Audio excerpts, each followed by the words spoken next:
Within Dragon Age, one of the most different cultures from other fantasy settings is that of the Qunari, and especially their approach to names. For example, did you know that the Qunari do have real names instead of just the titles they use? This will have minor spoilers for the comic storyline Those Who Speak, and also a bit of Veilguard, but basically none. If you've played Dragon Age, you've most likely run into Sten during Origins.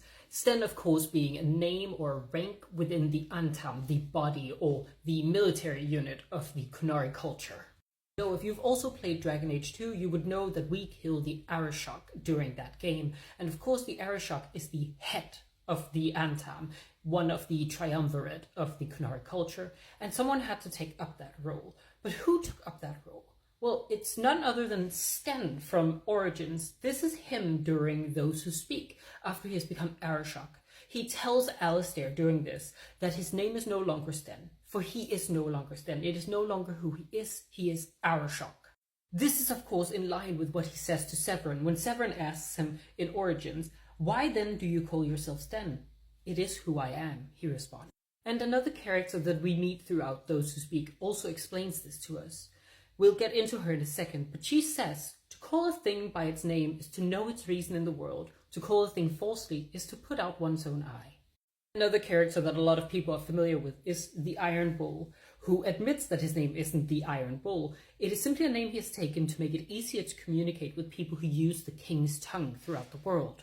Also, him going around calling himself by his title, Hisrad, a part of the Ben Hasrath, the spy system of the Qunari, wouldn't exactly endear him to a lot of people. But we do know one Qunari's name, or at least part of it. This is Razan, who is introduced in Those Who Speak, and she tells us this name during her interrogation of Isabella when she's trying to get her real name out of her.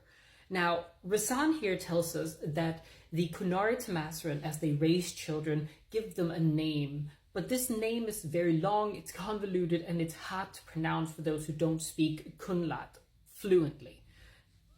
During Isabella's own escape, we're actually told that her name or title is Tamasra, as one of the guards yelled it out while chasing after Isabella.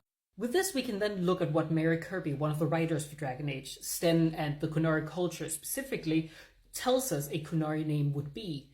She explains that Qunari names would be something akin to male born in Tehran to a 15th generation Ben Hasrath female from Tehran and a 17th generation soldier male from Kunadar with no horns and purple eyes, second toe longer than the first, and a 30% chance of inheriting a heart defect.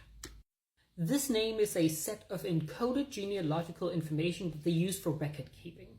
The Tamasaran can use it to then later down the line decide who the Qunari is allowed to have children with, where they belong in society and where they would best fit in.